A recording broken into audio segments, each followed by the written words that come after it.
Indian മഹാസമുദ്രത്തിൽ അമേരിക്കയ്ക്ക് എന്ത് കാര്യം എന്ന് കഴിഞ്ഞ ഏതാനും ദിവസങ്ങളായി ലോക മീഡിയകൾ ചോദിച്ചു കൊണ്ടിരിക്കുന്ന കാര്യമാണ്. അമേരിക്കയും ഇറാനും തമ്മിൽ ഉടക്കി വലിയ രീതിയിൽ യുദ്ധ സമാന സാഹചര്യങ്ങൾ സൃഷ്ടിക്കുന്ന സമയത്തൊക്കെ അതിർത്തി പങ്കിടുന്ന കടലിടുക്കുകൾ അതിൽ അമേരിക്കയുടെ യുദ്ധ കപ്പലുകളൊക്കെ നങ്കൂരം ഇടുക എന്നുള്ളത് സ്വാഭാവികമാണ്. ചെങ്കടലാണെങ്കിലും മെഡിറ്ററേനിയൻ കടലാണെങ്കിലും അറബിക്കടലാണെങ്കിലും അങ്ങനെയൊക്കെ ഈ കടലൊക്കെ യഥാർത്ഥത്തിൽ അമേരിക്കയുടെ യുദ്ധക്കപ്പലുകൾ ഉണ്ട്. എന്നാൽ ഇന്ത്യൻ മഹാസമുദ്രത്തിൻ്റെ തെക്ക് വടക്ക് ഭാഗത്ത് അമേരിക്ക വലിയ രീതിയിലുള്ള സൈനിക വിന്യാസം, ബോംബർ വിമാനങ്ങൾ നിറച്ചുകൊണ്ടുള്ള സൈനിക വിന്യാസം, സൈനിക അഭ്യാസം ആരംഭിച്ചിരിക്കുന്നു. അവിടെ ഒരു ദ്വീപുണ്ട്, ഡിയാഗോ ഗാർസി ദ്വീപ് എന്നാണ് അറിയപ്പെടുന്നത്. ഡിയാഗോ ഗാഷ്യോ ദ്വീപ് എന്നും പറയുന്നു, പവിയപ്പുറ്റ് ദ്വീപ്. അതാണ് അതിൻ്റെ ഒരു മലയാള തർജ്ജമയായിട്ട് വരുന്നത്. ഈ ഒരു ദ്വീപിൽ അമേരിക്കയുടെയും ബ്രിട്ടൻ്റെയും സൈനിക താവളമുണ്ട്. ഈ സൈനിക താവളം കേന്ദ്രീകരിച്ചുകൊണ്ട് തങ്ങൾ ആക്രമണം നടത്തുമെന്ന് ഇറാൻ പറഞ്ഞതോടുകൂടിയാണ് ഇത് വലിയ ചർച്ചയിലെത്തിയിരിക്കുന്നത്. അത് ഇന്ത്യയുടെ മഹാസമുദ്രം എന്ന് പറയുന്ന സമയത്ത് നമ്മുടെ നോട്ടിക്കൽ അതിർത്തിയൊക്കെ നോക്കുമ്പോൾ 1600 കിലോമീറ്റർ ഇന്ത്യയുടെ അതിർത്തിയിൽ നിന്ന് വൈദൂരമുള്ള സ്ഥലമാണ് ഈ ഡിയാഗോ ഗാർസി ദ്വീപ് എന്ന് പറയുന്നത്. ഒരുപാട് ദ്വീപ്, ചെറിയ ചെറിയ കൊച്ചു ദ്വീപുകളുടെ സമ്മിശ്രമാണ് ഈ പറയപ്പെട്ട ദ്വീപ്. അത് ഇന്ത്യയുടെ സ്വാതന്ത്ര്യത്തിന് ശേഷം ബ്രിട്ടൻ അത് വിട്ടുകൊടുത്തിട്ടില്ല.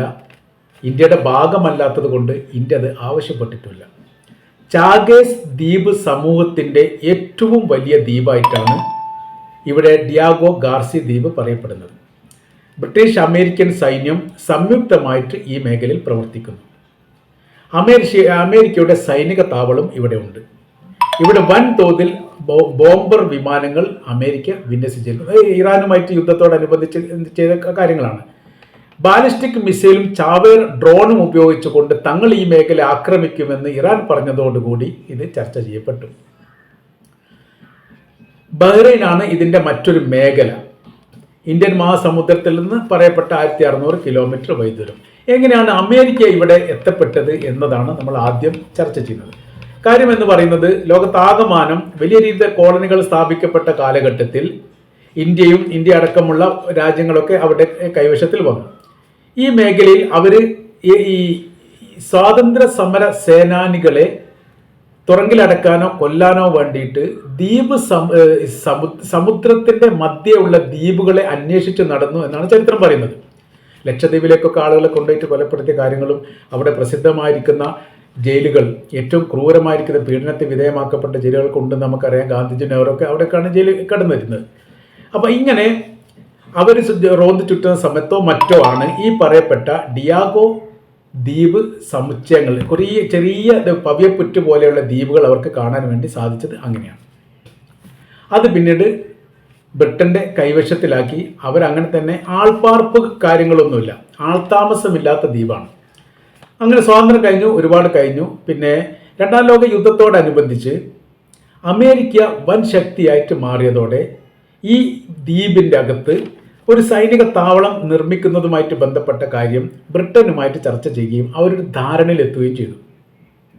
ആ മേഖലയിൽ നിന്ന് ഏഷ്യയുടെ വൻകരയിലേക്കോ ഏഷ്യൻ മേഖലയൊക്കെ നിരീക്ഷണം നടത്താൻ വേണ്ടിയിട്ട് ഈ ദ്വീപിനെ ഉപയോഗിക്കാം എന്ന് ആദ്യമായിട്ട് കണ്ടെത്തിയത് അമേരിക്കയാണ്.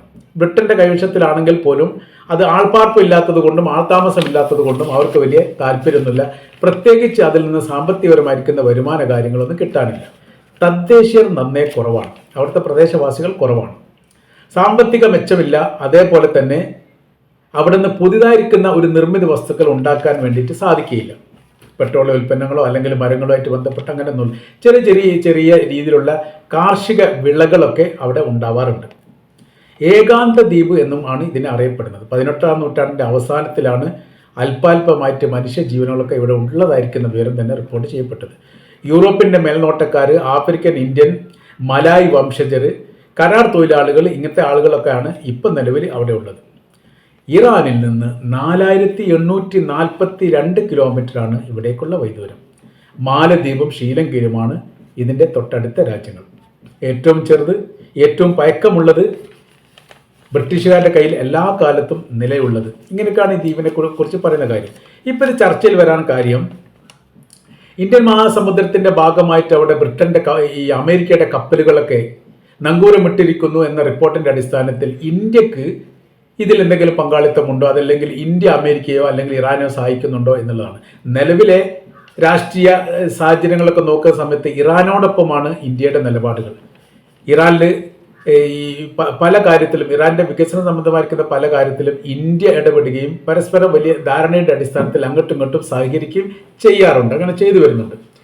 ഇപ്പൊ തന്നെ ഒരു സീപോർട്ട് ഉണ്ടാക്കുന്നതുമായിട്ട് ബന്ധപ്പെട്ട് ഇന്ത്യൻ തൊഴിലാളികളെയാണ് ഇറാൻ ക്ഷണിച്ചത്. അങ്ങനെ അതിന്റെ ഉദ്ഘാടനവുമായിട്ട് ബന്ധപ്പെട്ട് ഇന്ത്യ അഭിനന്ദിച്ചുകൊണ്ടുള്ള കുറേ പ്രസ്താവനകളൊക്കെ ഇറാന്റെ ഭാഗത്തുനിന്ന് ഉണ്ടാവുകയും ചെയ്തിട്ടുണ്ട്. അപ്പോൾ ഇപ്പോൾ നിലവിലെ സാഹചര്യം എന്ന് പറയുന്നത്, ഏതൊക്കെ മേഖലയിൽ നിന്ന് ഇറാനെ ആക്രമിക്കാൻ വേണ്ടി സാധിക്കുമോ, അതും എളുപ്പത്തിലും ശക്തിയോടുകൂടിയും ആക്രമിക്കാൻ സാധിക്കുമോ, ആ മേഖല തിരഞ്ഞു നടക്കുകയാണ് ഇപ്പോൾ അമേരിക്ക ചെയ്തത്. ഈ മേഖല, അതായത് ചെങ്കടലുമായിട്ട് ബന്ധപ്പെട്ട മേഖല സുരക്ഷിതമല്ലെന്ന് അവർക്ക് തന്നെ മനസ്സിലായി.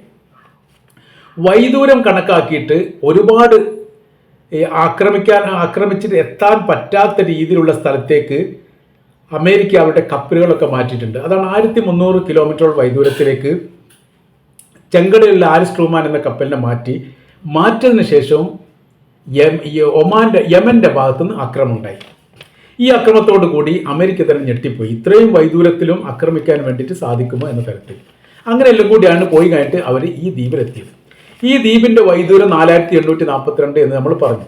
എന്നാൽ ഇപ്പോഴത്തെ പുതിയ വെളിപ്പെടുത്തൽ പ്രകാരം ഏകദേശം 8000 മുതൽ 10,000 കിലോമീറ്റർ വൈദൂരത്തിലേക്ക് ലക്ഷ്യം കണ്ട് ആക്രമിക്കാൻ പാകത്തിലുള്ള മിസൈലുകൾ ഇറാന്റെ കൈവശത്തിലുണ്ട് എന്നാണ് റിപ്പോർട്ട് പറയുന്നത്. അതോടുകൂടി വലിയ ദൂരത്തിലേക്ക് കപ്പലിനെ മാറ്റിയത് കൊണ്ടും വലിയ ദൂരത്തിൽ നിന്ന് ഇറാനെ ആക്രമിച്ചാലും തങ്ങൾക്ക് തിരിച്ചടി ഉണ്ടാകുമെന്നുള്ള ഒരു തിരിച്ചറിവ് യഥാർത്ഥത്തിൽ ഇപ്പോൾ അമേരിക്കക്ക് ഉണ്ടായിരിക്കുകയാണ്.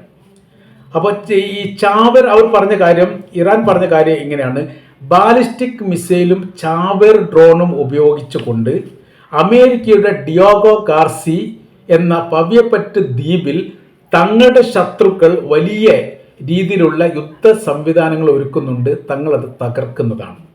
അതിന് മാത്രം പാകത്തിലുള്ള സംവിധാനങ്ങൾ നിലവിൽ ഞങ്ങളുടെ കയ്യിലുണ്ട്. ഇതിൻ്റെ ഇടയിൽ വടക്കൻ കൊറിയ ഒരു പ്രസ്താവന പുറത്തിറക്കിയിരുന്നു. 15,000 കിലോമീറ്റർ വൈദൂരത്തിൽ പറന്നുകൊണ്ട് ലക്ഷ്യം കാണാൻ പാകത്തിലുള്ള മിസൈലുകൾ തങ്ങൾ നിർമ്മിച്ചിട്ടുണ്ട് എന്ന് പറയുകയും അവരത് പ്രദർശിപ്പിക്കുകയും ചെയ്തു. അവർ പറഞ്ഞ കാര്യം, തങ്ങളുടെ രാജ്യത്തിൽ നിന്ന് അമേരിക്കയിലേക്ക് വേണമെങ്കിൽ ആണവ സ്ഫോടനം നടത്താൻ പാകത്തിലാണ് ഇതിൻ്റെ നിർമ്മിതികൾ ഞങ്ങൾ പൂർത്തീകരിച്ചത്. അതുകൊണ്ട് ഞങ്ങൾക്ക് നേരെ ഏതെങ്കിലും തരത്തിലുള്ള ആക്രമണങ്ങൾ ഉണ്ടാകുന്ന സമയത്ത് നിങ്ങളത് ശ്രദ്ധിച്ചോളണം, അതല്ലാത്ത രീതിയിൽ ഞങ്ങളെ കീഴ്പ്പെടുത്താൻ വേണ്ടി വരരുത് എന്നൊരു ഭീഷണി സ്വരം കിങ് ജോൺ ഉന്നിനെ സംബന്ധിച്ചിടത്തോളം അദ്ദേഹം പറഞ്ഞിരുന്നു. അത് അമേരിക്കയുടെ ഭാഗത്തുനിന്ന് മറുപടി ഒന്നും പറഞ്ഞിട്ടില്ല. അമേരിക്ക പകരം 15,000 കിലോമീറ്റർ വൈദൂരമുള്ള മിസൈലുകളൊക്കെ ഈ കൊറിയയുടെ കൈവശത്തിലുണ്ടോ എന്ന് പരിശോധന നടത്തിയ സമയത്ത് ഉണ്ട് എന്ന് അവർക്ക് മനസ്സിലാക്കാൻ വേണ്ടി പറ്റി. അപ്പോൾ വൈദൂരത്തിലേക്ക് ഉള്ള മിസൈൽ നിർമ്മിതികളും ഡ്രോണുകളും ആക്രമണം നടത്താനുള്ള മറ്റ് സംവിധാന കാര്യങ്ങളൊക്കെ ഈ 3 രാജ്യങ്ങളും, കൊറിയയും ഇറാനും ചൈനയും സംയുക്തമായി ചേർന്ന് നിർമ്മിക്കുന്നുണ്ട്. അതല്ലെങ്കിൽ കൊറിയയും ഇറാനും റഷ്യയും സംയുക്തമായി ചേർന്ന് നിർമ്മിക്കുന്നുണ്ട് എന്നൊരു തിരിച്ചറിവ് അമേരിക്കക്കുണ്ടായിരിക്കുകയാണ്.